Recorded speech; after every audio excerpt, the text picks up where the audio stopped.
Bonsoir chers spectateurs. Nous sommes en direct avec notre cher invité Alassane Nestor DIOP, accompagné avec sa forte délégation. Alassane Nestor DIOP, bonsoir. Bonsoir monsieur le présentateur. Alassane Nestor DIOP, je voudrais savoir réellement qui est Alassane Nestor DIOP. Alassane Nestor DIOP est un étudiant à l'Université virtuelle du Sénégal en licence 3, orienté avec la promotion 2 depuis 2014. Actuellement, président du bureau des étudiants de l'espace numérique ouvert de Saint-Louis, un poste que j'occupe il y a de cela 13 mois maintenant, que je vais bientôt céder la place et laisser le flambeau aux jeunes qui vont maintenant assurer la relève. Aussi, Alassane DIOP est un éternel délégué de cet espace, de cette institution qui est vraiment devenue une seconde famille pour moi.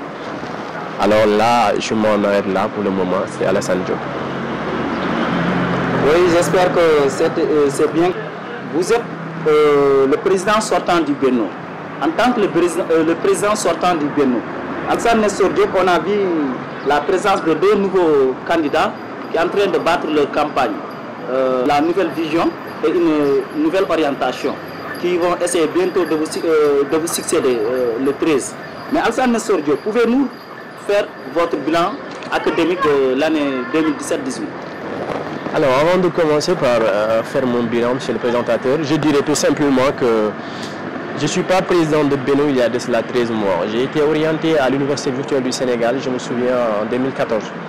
Et depuis ce jour, je n'ai jamais cessé d'être délégué dans cet espace. Vous savez le pourquoi je dis cela? Parce que, à mon arrivée, on avait trouvé sur place une institution, pour ne pas dire déserte, mais une institution avec la plupart des postes qui étaient désertes. On a trouvé sur place des anciens qui nous ont épaulés, qui nous ont assistés à notre arrivée. Je veux nommer les occurrents. Modou Badji, Fallou Sen et Seydou Tal qui sont plus de nous actuellement de cette institution, je veux dire. Donc nous leur souhaitons un plein vent et puis bon succès professionnel sur leur entreprise actuelle.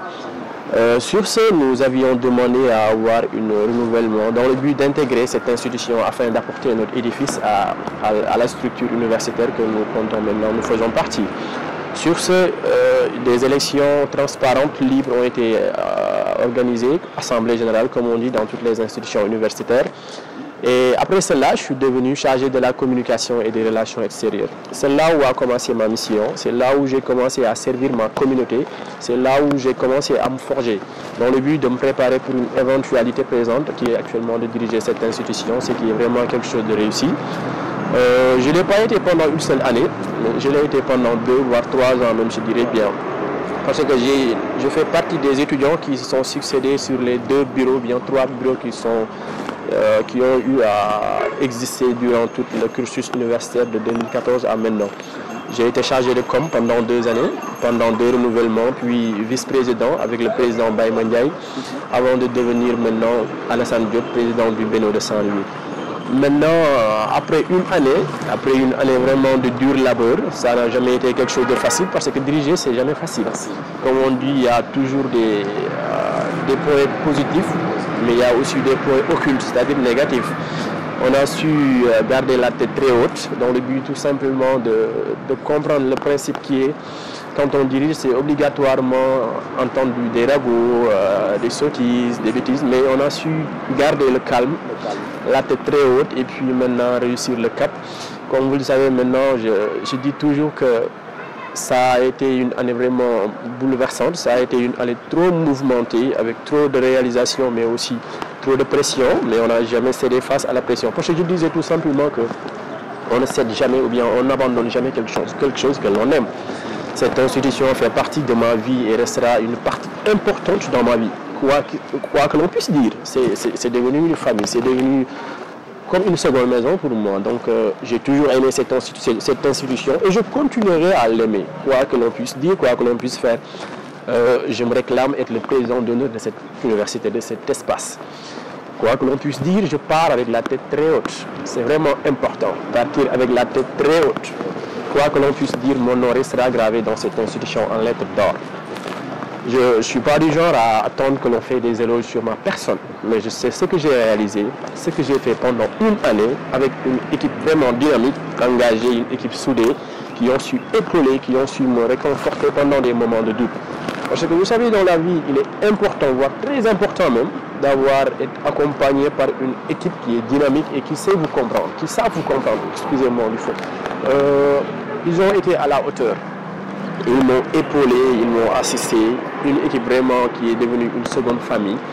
Donc ensemble, on a réalisé pas mal de choses pour ne pas dire ce que j'ai réalisé pendant une année, juste dans le but de reformuler votre question.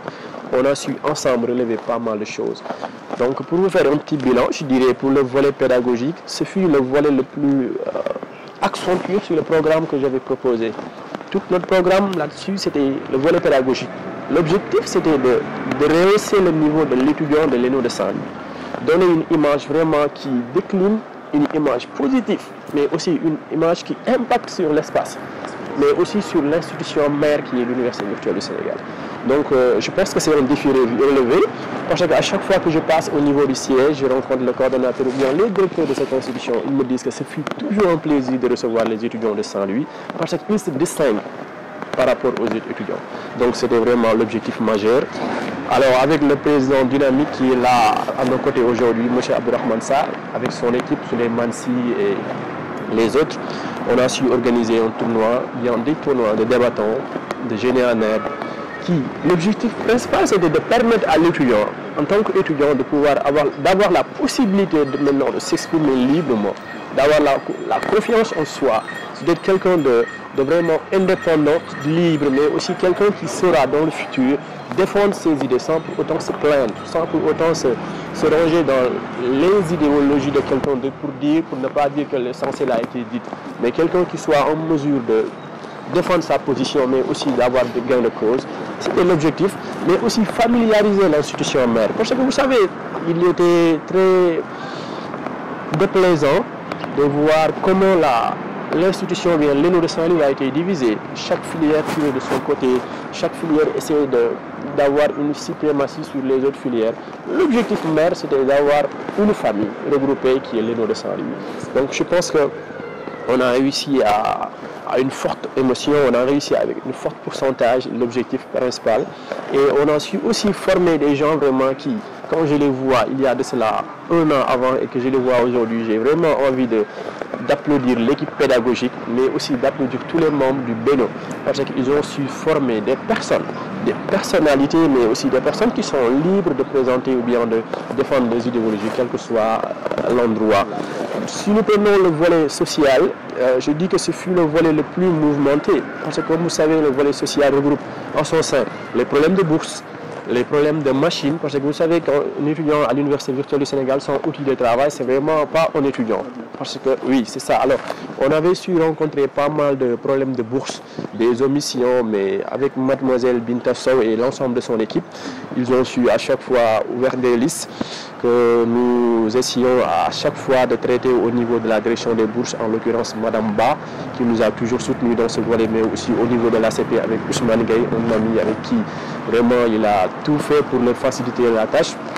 Mais aussi le chargé des relations extérieures, Lamine Bot, qui a vraiment été éminent dans cette histoire. C'est vraiment lui qui couvrait après maintenant recensement tous les problèmes, c'est lui qui faisait le suivi. Parce que être président de Beno, c'était vraiment déjà quelque chose de mouvementé. On ne pouvait pas être au four et au moulin à la fois. Donc du coup, sur ce volet, c'est vraiment quelque chose de réussi. On se plaint même plus des problèmes de bourse, je veux dire. Si nous prenons l'exemple des outils défectueux ou bien dysfonctionnantes, vraiment un travail remarquable a été fait. Parce que si je me rends au niveau du siège, la DISI me dit, s'il te plaît, de grâce, ne m'amène plus de problème de cas social. Parce que l'ENO de Saint-Louis, à lui seul, dépasse 3 ENO sur le problème des machines défectueuses. On a su donner pas mal de machines, non seulement à l'ENO de Saint-Louis, mais à l'ensemble des étudiants de Saint-Louis qui se trouvaient dans cette situation.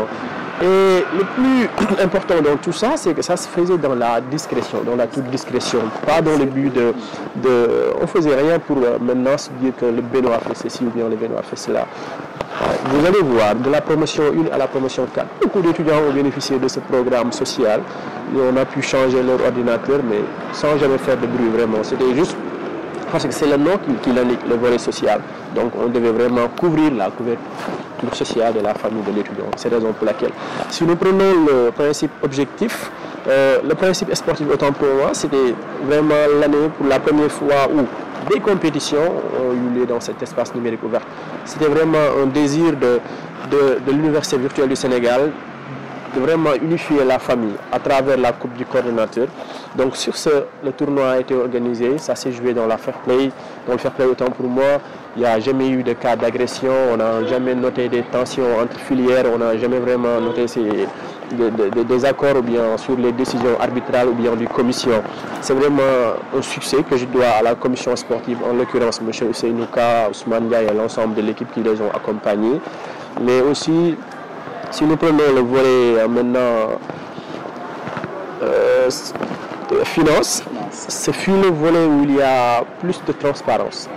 Parce qu'il est très important de savoir comment maintenant fonctionne la gestion financière de l'ENO, ou bien du budget du BENO. C'est le plus transparent sur l'ensemble des volets. Parce que vous savez pourquoi je dis ça. Parce que beaucoup ne savent pas. Ce n'est pas un fonds qui est disponible ou bien injectable auprès du trésorier ou bien du président du BENO. C'est un fonds. Au niveau de Saint-Louis, on a eu à écouler 1 706 940. C'était le budget de l'ENO de Saint-Louis. Ça varie en fonction de l'effectif de chaque ENO. Parce que si je vous donne l'exemple de l'ENO de Kermassar, avec leur effectif, ils ont eu à recevoir un budget de 3 306 000. Le cas de Guédiawaye, c'était presque 4 millions. L'ENO de Dakar, c'était 3 700 et quelques. Donc, on était classé 7e en termes d'effectifs sur les ENO. Donc, du coup, c'était vraiment un budget très moyen pour dérouler des activités. Et en plus de ça, le budget a été réparti sur 3 volets. Le premier volet, c'était pour le budget qui va alimenter l'ensemble des activités du BENO. 40% de 1 706 000, c'était 683 222. Je parle sous le contrôle du SG et du commissaire au compte qui a des éléments ici. 683 000 pour l'organisation du week-end d'intégration et l'autre somme, c'est-à-dire les 20%, c'était destiné aux différents clubs qui existent au sein de l'ENO. Les 20% ont été partagés suite à une rencontre avec les différentes présences des membres des filières devant l'administrateur comme témoin, comme arbitre. Le partage a été fait. Les 683 000 que le BENO avait eu comme budget annuel, c'était les 683 000 qui nous ont permis, parce que 683 000 ne pas organiser ne serait-ce que 2 événements pour une année. Donc on a eu partagé la somme entre les différentes commissions pédagogiques, sociales, mais aussi c'est cet argent qui devait servir de transport sur les différents déplacements du président du BENO pour ces déplacements. Vous savez, je me glorifie de n'avoir ne serait-ce qu'utilisé cette somme 2 fois. De n'avoir pioché que dans ce budget 2 fois. Et pourtant, j'ai eu à prendre part dans toutes les intégrations de l'année. Toutes les intégrations qui sont tenues sur l'ensemble du territoire, je les fais avec mon propre argent. Ne serait-ce que pour ne pas toucher à cet argent, parce que ça signifiait même pas grand-chose. 683 000 pour toute une année. Oui. Combien 683 000 pour toute une année. Pour toute une année. Oui, et 683 000 pour le week-end d'intégration. On a su que 683 000 pour 3 jours d'intégration. Ne serait-ce que les délégations qui nous venaient des autres ENO, on était à 37. 37 pour le premier jour, deuxième jour, mais le jour de cérémonie officielle, quand les examens ont été annulés pour la promotion 2, il y a vraiment, je pense, 11 qui ont rejoint, donc ça faisait 48 personnes à loger, à nourrir, et aussi, ne serait-ce que la prise en charge de ces personnes, parce que c'était toute notre responsabilité. Alors, on avait demandé à avoir un rallongement budgétaire à hauteur de 150 000. Cet rallongement budgétaire devait être pris sur le budget du fonctionnement de l'ENO, qui était de 683 000. Donc, ce qui a fait que c'était 832 000 francs pour le week-end d'intégration. Ça n'a vraiment pas suffi. Parce que vous savez, ne serait-ce que préparer la nourriture pour les 2 jours, 3 jours, ne serait-ce que pour les étudiants de l'ENO de Saint-Louis, ça passe faire avec 832 000. Donc je pense que c'était la partie où je me suis beaucoup senti à l'aise et financièrement. D'habitude, c'est le problème des étudiants. Nos dirigeants ont bouffé l'argent, c'est ce qu'on dit. Heureusement que l'UVS a compris ceci et a nommé maintenant les administrateurs comme régisseurs. Pour vous dire comment on faisait. Oui. Pouvez-nous éclaircir sur ce point? Donc, chaque administrateur d'ENO a reçu par décret du coordonnateur la nomination d'être régisseur, c'est-à-dire celui qui gère les fonds destinés au fonctionnement de l'ENO, mais aussi au fonctionnement du BENO. C'est deux budgets séparés. Le fonctionnement de l'ENO, c'est cette somme qui permet de payer les factures à temps pour ne pas faire comme ce qui se faisait avant, scanner les factures, attendre que l'ACP, le DAF valide, que l'ACP décaisse, parce qu'il nous est arrivé 2 fois que l'électricité de l'ENO a été mise aux arrêts, tout comme la facture de l'eau. Alors sur ce, le professeur Moussalo a décidé de nommer les administrateurs comme régisseurs et d'injecter un budget de plusieurs millions à leur caisse, à leur compte, dans le but de payer les factures pour éviter ces arrêts d'électricité en eau. Alors maintenant, l'autre volet... Cette décision a été adoptée cette année, à compter de cette année, oui. Maintenant, c'est ces mêmes administrateurs et régisseurs qui maintenant géraient le budget. Pour vous expliquer comment ça faisait un décaissement, il fallait écrire une demande manuscrite. J'écris la demande manuscrite pour dire bonjour monsieur le coordinateur, je suis président du BENO'SL de Saint-Louis, je viens auprès de votre administrateur demander un décaissement à la somme de pour servir dans tel volet. Maintenant, je scanne la demande, je mets mon cachet et ma signature, je scanne la demande, j'envoie au coordinateur adjoint, c'est lui qui faisait le suivi. Je mettais en copie Adama Diallo, directeur des ENO, je mettais en copie M. Mamadou Maramine, responsable de la vie estudiantine, et l'administrateur de l'ENO de Saint-Louis. Maintenant, c'est à eux maintenant de donner avis favorable après vérification sur les prévisions budgétaires que j'avais déposées pendant que je faisais ma campagne. Si c'est cohérent ou bien si c'est conforme, ils donnent avis favorable. Je viens auprès de l'administrateur, il me donne un chèque pour plus de traçabilité. Un chèque que je vais photocopier et mettre une décharge en bas de page, ensuite mettre le cachet et ma signature en plus, que je dépose auprès de l'administrateur maintenant avant d'aller dépenser cet argent. Et après dépense, mais président Alassane Nestor DIOP, mais cela ne prenait pas du temps. Trop de temps, trop de temps même. Parce que ça nous a beaucoup pénalisé. Parce qu'avant même la disposition des... envoie une demande au niveau du siège, alors que cette demande devrait être traitée en retour de leur remis. Donc cela, ça va prendre du temps. Beaucoup de temps. Ce qui nous a valu même à un moment donné le fait que nous sommes allés trouver un partenaire avec le banque, le BOA, Bank of Africa. Vraiment que je remercie beaucoup par le biais de Mme Nafissatou Dieye qui nous a trouvé un partenariat dans le but de financer BOA, la banque. Elle collabore avec qui? Avec le BENO. Avec le BENO. Dans le but de... Le BENO de Saint ou bien avec tous les BENO? Non, les autres BENO, ce n'est pas mon problème. Je suis président du BENO de Saint-Louis. Donc, tout ce que je souhaite aux autres zénos, c'est bon vent vraiment. Maintenant, je me focalise sur la mienne. La mienne. Donc, je suis rattaché à cet espace. Donc, on est allé avec eux. Ils nous ont soutenus, ne serait-ce que pour une petite modique somme, dans le but de nous permettre de diligenter les situations urgentes. Avant maintenant d'attendre que l'administration donne avis favorable. Parce que ça peut même parfois 2 à 3 jours pour que les mails puissent arriver maintenant aux différentes personnalités citées là-dessus. Parce que pour le coordinateur adjoint, il recevait pas mal de mails. M. Adama Diallo, pareil, parce que si tout président de BENO faisait un mail, donc ça lui prenait beaucoup de temps, chacun doit procéder à une vérification et donner avis favorable maintenant pour que l'administrateur puisse décaisser cet argent. Donc je pense que, je me dis que même si c'est 1000 francs, il y a seulement pour le moment 3 ENO, après toute une année d'activité, qui ont toujours quelques liquidités sur leur caisse et j'en fais partie. Pour 683 000. 683 000, effectivement. Bon, comme vous l'avez si bien dit, vous avez souligné vraiment des réalisations très importantes par rapport à vos projets. Bon, mais on a vu que ici, cette année-ci, avec l'arrivée de la promo 5 aussi, l'IVES n'a jamais accueilli cette masse, puisque l'IVES n'a jamais accueilli cette masse aussi. Et cela a impacté sur aussi la prise en charge des étudiants, comme on a vu avec la promo 5, où on a vu la sélection des bourses, comme certains l'ont jugé c'est mal, d'autres aussi encore l'ont jugé c'est juste entre autres. En tant que président du BENO, qu'allez-nous suggérer, une petite suggestion sur ça? Alors, avec la masse, là, il faut s'attendre parce que nous sommes dans une institution vraiment territoriale où à l'horizon 2022, nous serons 50 sur l'ensemble du territoire sénégalais. Donc, ce sont des projets de l'institution. Vous savez le pourquoi je dis que ce n'était pas un problème de gestion de cette université, parce que beaucoup d'universités publiques traditionnelles ne voulaient plus recevoir d'effectifs. Donc la seule solution de rééchange maintenant, c'était l'Université virtuelle du Sénégal. Parce que si je vous dis qu'actuellement, nous sommes 27 000 étudiants, après juste 5 années d'existence, c'est vraiment quelque chose de pléthorique. Et pour cette année, l'US a encore reçu 10 000, ce qui fait que nous sommes 37 000 après juste 5 ans, 6 ans officiellement. Donc, des réalisations sont faites, mais aussi des points noirs en existent. Parce que nul n'est parfait et personne ne peut réaliser tout à la fois. On est une institution, comme on dit dans la logique de l'institution, les hommes passent, l'institution demeure. C'est juste une continuité. Donc le problème des bourses sociales, la manière dont elle a été allouée ne dépend pas de l'université. Même les universités n'ont pas été mises au courant. On n'a jamais vu un communiqué parlant dans ce sens.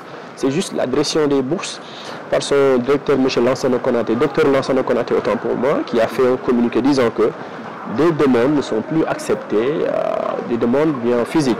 Maintenant, c'est en ligne. Maintenant, c'est après cela que des sélections ont été faites. Parce qu'il est probable qu'au moment de remplir ce formulaire ou bien au moment de faire la demande, des étudiants ont commis des erreurs sans pour autant s'en rendre compte. C'est juste un questionnaire, le travail a été fait et du coup maintenant, tous ceux qui méritaient d'avoir une bourse sociale selon la réglementation ont obtenu cette bourse. Maintenant, nous avions saisi l'autorité en tant que Fédération nationale des étudiants de l'US, la FENEV, dont je suis membre et par ailleurs secrétaire général. Nous avons émis cette demande auprès de nos autorités universitaires, parce que ce sont les intermédiaires entre l'adressation des bourses et le ministère de l'enseignement supérieur.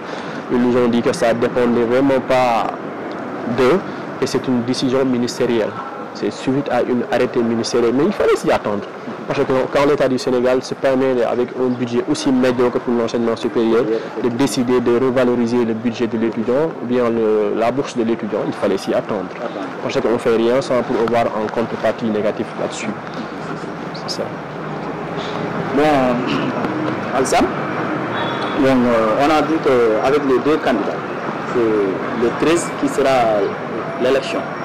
Quelqu'un parmi ces deux candidats va vous succéder. Qu'allez-vous donner comme suggestion pour les étudiants de votre espace numérique ou par rapport aux deux candidats qui essayent d'être à la tête de remplacer? En tant qu'ancien qui a eu 2 mandats ou plus de 2 mandats, donc vous avez eu une expérience par rapport à ça. Donc, qu'allez-nous donner comme suggestion en tant qu'ancien? Alors, merci pour la vaillance et la précision de cette question. Je m'attendais à ça. Vous savez le pourquoi, parce que quiconque dirige une institution pendant une durée bien limitée, par la tête très haute et vraiment se soucie de son après. Parce que ce n'est pas pendant la période que tu as dirigé qui doit importer, mais ce qui viendra après. Est-ce que la cadence sera maintenue? Est-ce que les points noirs que tu as laissés seront accomplis? Parce que vous savez, il est important, quand je vois le président Macky Sall inaugurer le musée noir, je me dis que c'était vraiment quelque chose, un projet qui a été élaboré au début par le président Senghor. Il n'a jamais eu une pose de première pierre. C'est le président Wade qui a commencé et puis il est parti. Donc c'est vraiment l'après qui préoccupe. Vous savez, je l'ai dit tantôt au bout de l'émission que je resterai le président d'honneur de cette station de découverte. Vous savez pourquoi je le dis? J'avais la possibilité de postuler pour un second mandat. Pour un second mandat? Oui, c'est que beaucoup de gens ignorent.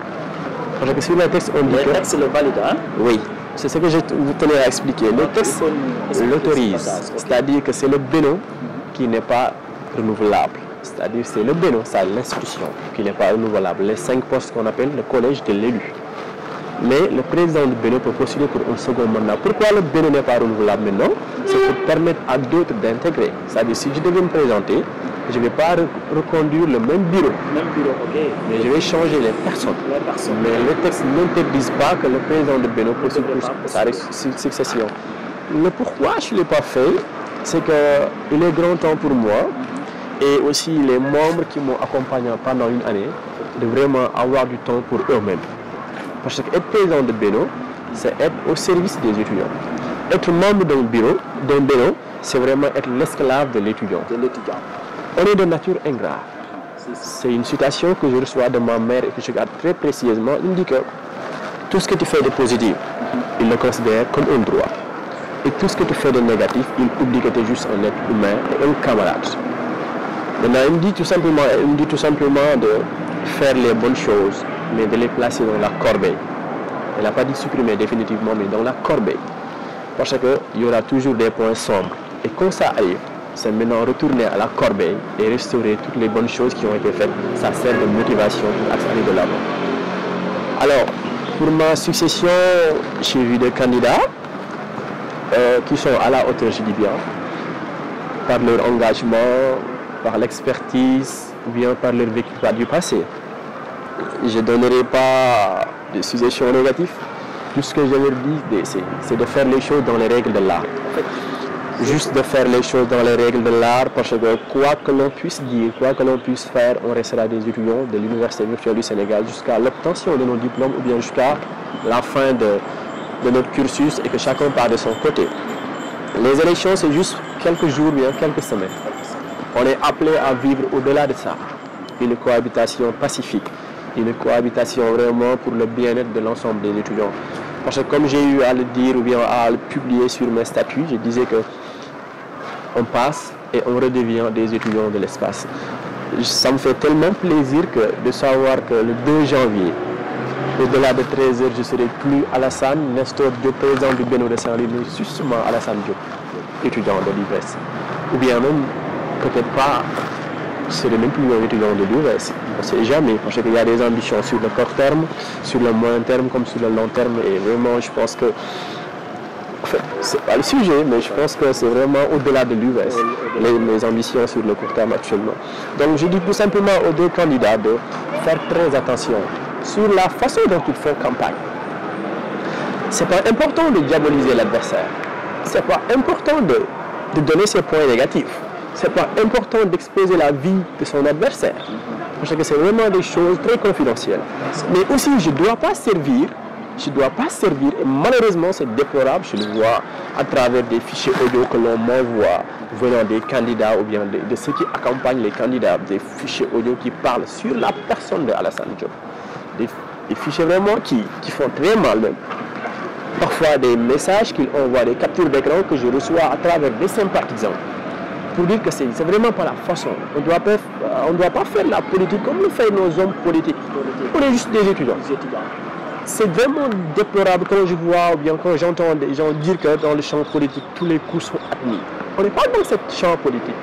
On ne doit pas copier ce que font le monde politique parce que c'est leur métier. Ils sont des hommes politiques. Ils ne sont pas des spécialistes dans un domaine bien précis. Dire à quelqu'un que tu es un politicien, c'est l'insulter. Malheureusement, au Sénégal, il y a des gens... Oui. Malheureusement, ici, on voit des gens dire que je suis un homme politique. Il n'y a vraiment pas moyen pour dire que je suis un homme politique. La politique, c'est juste un moyen de servir pour sa communauté. Alors, ça ne doit pas être un métier. Bon, Alassane, ça c'est en concernant les deux étudiants, les deux candidats. Mais pour les étudiants, en quelques mots, pour les étudiants. Pour les étudiants, je leur demande tout simplement d'aller s'inscrire en toute tranquillité sur le fichier électoral déjà établi par l'administration qui joue le libre arbitrage dans ces élections. Et aussi de retourner tranquillement, de demander à avoir les deux programmes des deux candidats, de les lire en toute tranquillité, la tête posée, de vraiment faire la différence.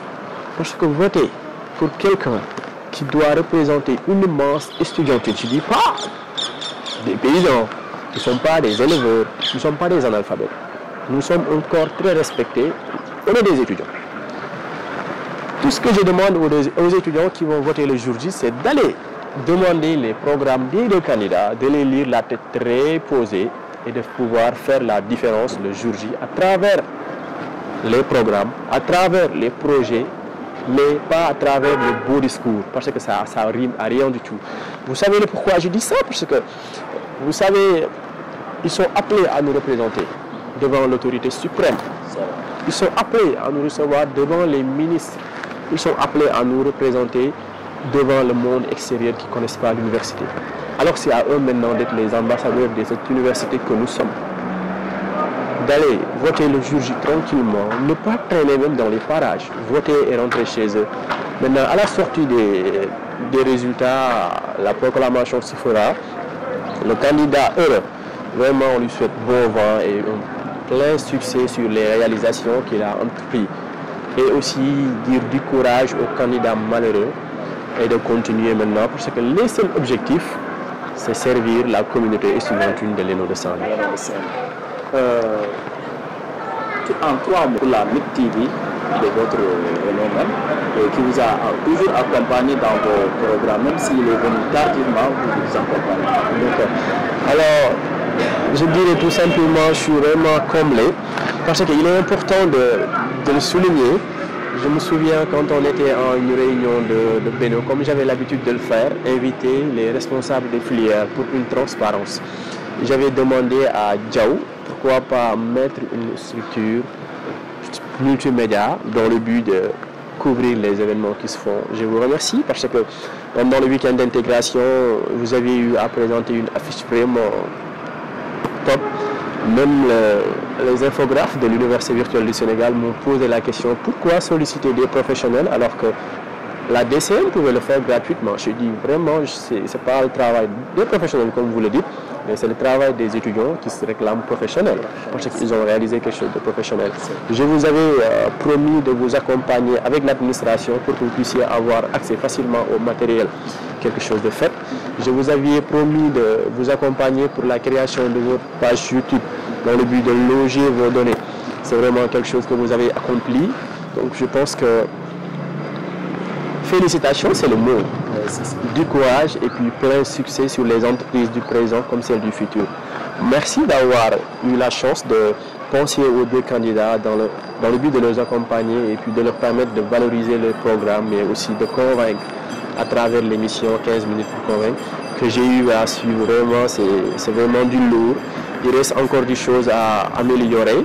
Je pense qu'avec le temps, ça se fera. En tout cas, merci beaucoup pour cette belle initiative. Merci beaucoup à l'ensemble des membres du BENO ici présents qui m'ont accompagné, qui n'ont ménagé pas d'efforts pour venir répondre favorable à l'appel du président, le président qui finit son mandat. Merci beaucoup en tout cas. Merci président Alassane Nestor DIOP. Merci aussi à mon TV qui nous a accompagnés, qui nous a permis toute cette réalisation. Et je vous remercie le président Alassane Nestor. Tous les remerciements sont pour moi. Merci.